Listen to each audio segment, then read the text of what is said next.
You're 20 years old, you're married, you're rich, respected, and you have many friends. You finally are happy. Bro, wake up, you pissed your bed! Many of us might have imagined our 20s as a time when we finally have everything figured out, but the reality is, instead of answers, we just have more questions. Our old friendships don't exist anymore. Many of us still remain single with no hope of any relationship in the near future. We sometimes feel motivation, but overall, the future is more or less a big question mark. Our lives are way different than back when we were teenagers, but they aren't necessarily better. Gen Z was seen as those funny TikTok kids, but now we're becoming sad, lonely adults. And this may sound weird, but actually having no friends at 20 is pretty normal. It kind of always was pretty normal. I say this from my own experience, but even without it, YouTube is filled with videos like I'm 20 and have no friends. Now, of course, there were things like the pandemic, which completely obliterated the social skills for some of us, me included. There are social media, which is a huge cause of why Gen Z is so lonely. They seem social, but overall, because of them, people are actually losing their social skills and their abilities to form deep bonds. But even without modern friendship killers, I think it's completely natural for people to start their 20s being more lonely than ever. I'm not a scientist. What I'm gonna say next is based mostly on my own opinion and my own contemplations, but I think it presents the reality pretty accurately. You probably had many friends as a kid, and you probably had some friends as a teenager, and chances are, most of them are now probably more like your former friends. Many of your teenage friendships probably don't exist anymore. That's the nature of becoming an adult. Some of your friends get into romantic relationships and can't balance them with having friends. That's called simping, by the way. Some of your other friends get obsessed with work and don't care about anything else than about making money from it. And some of your other friends get stuck studying for university or college or whatever. And all of it is contributing to overall losing the things that actually made you friends in the first place. Growing and maturing means changing. And when we change, we lose what once made us similar to other people. When we grow, we and our friends often don't share the same dreams and interests anymore. We stop sharing similar rule sets, and we don't share the same vibe anymore. And therefore, in such scenario, the friendship stops making sense. For a big chunk of my teenage years, I had close friends, but at the age of 19, I pretty much lost all of those bonds. Some people were tired of me, some friendships weren't appropriate for me anymore, and all the rest was more like the people I was connected to because we've been in the same pack. That's what maturing does to you. Now I am 21, and I've met many people in my first year of university, but most of them are more like acquaintances. Acquaintances.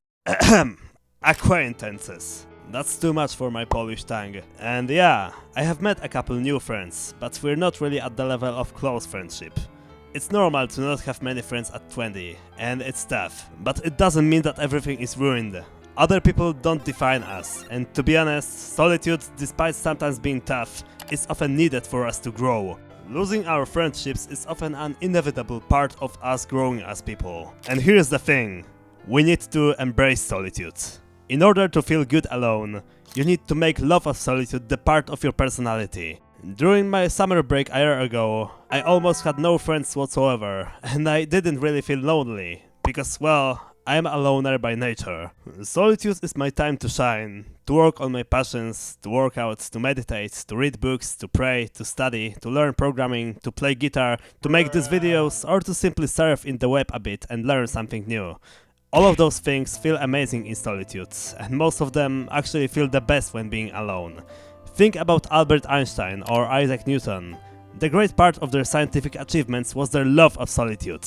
When you embrace solitude, it brings you excitement, because instead of focusing on the fact that you're lonely, you focus on the fact that you have all the freedom and all the possibilities in life. Use your time alone to build your personality. Solitude is also the best time to think critically or to watch videos like this one. You can just lock the door to your room and feel like the smartest person alive. Oh, and if you feel like this video makes you inspired, don't be shy. Go and slash that subscribe button into a million pieces. Likes and comments are also appreciated. Big thanks. And talking about being appreciated, it's not like lack of appreciation from people and not having friends makes you worse than other people. It doesn't. It just makes you different. Perhaps you're an outcast, a lone wolf, and a true Sigma male. It is often outside of your control whether people like you or not. Think of it this way. Most people have no trouble making friends as kids. And you probably also didn't have much trouble with it. Maybe nowadays it's harder, but does that mean that you've only regressed in your growth since you were 5 years old? I don't think so. And if kids have no trouble making friends, does that mean that they're the true overmen Nietzsche talked about and that most adults are losers compared to them? I don't think so.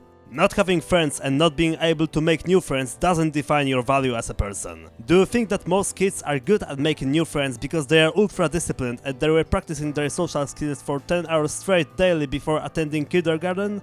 No, it's because of their natural ability. And most of us have lost such natural ability. And it was outside of our control. I mean, we weren't aware that we'll lose our social skills because of all the negative experiences that have hit us since we were 5. Having no friends doesn't make you a loser. It just makes you either an outsider or a person with poor communication skills. And neither of those is inherently bad. It is outside of your control whether you've lost your social skills since childhood and whether other people like you or not. And therefore, it cannot be bad. Because as Stoics teach, if something is beyond your control, it is neither good nor bad. And still, social skills is something that can be easily gained back. I myself was a shy guy in high school, but I grew from it, by fighting my fear of being judged and by talking to strangers. I've made a video about it in the past. I'll give it to you at the end screen of this one. And something for your mindset. I can't guarantee how your future will look like, but I'm almost certain that you will meet many amazing people during your lifetime. We're only 20 or 20 something. Our lives are just starting. Being 20 in real life is like being 15 in anime. There's still a long road ahead if you want to become a Hokage. Sorry, my poor Gen Z brain is too whipped out to talk seriously about philosophy all the time. You might have lost the vibe with some of your teenage years friends, but it doesn't mean that there aren't lots of people that are similar to you. You lost your old friends, but you are still to make lots of new friends. That's how life is. People come and go. And something that gives me purpose despite all the mess I have to go through every day is my faith. As I said before, people come and go, but God is always with us, even with those who don't believe and even with the people who did much wrong in their lives. As Christian, I know that no matter what happens, God loves us, and if we trust Him, He has a plan for all of us. If you're a Christian, you're never alone, because God is with you and you know it very well. And what's amazing, God can use your solitude to turn you into a better person. Solitude for me is a great time to pray and to talk to Jesus personally. And praying, despite sometimes being tough, is really the most important and the most developing time of the day. It can heal your soul. And as I said before, here's my video about social skills. It is an advice by me, read by someone who had trouble with socializing for most of his life. And it is what helped me. Thanks for your time. Growth is our duty. Bye.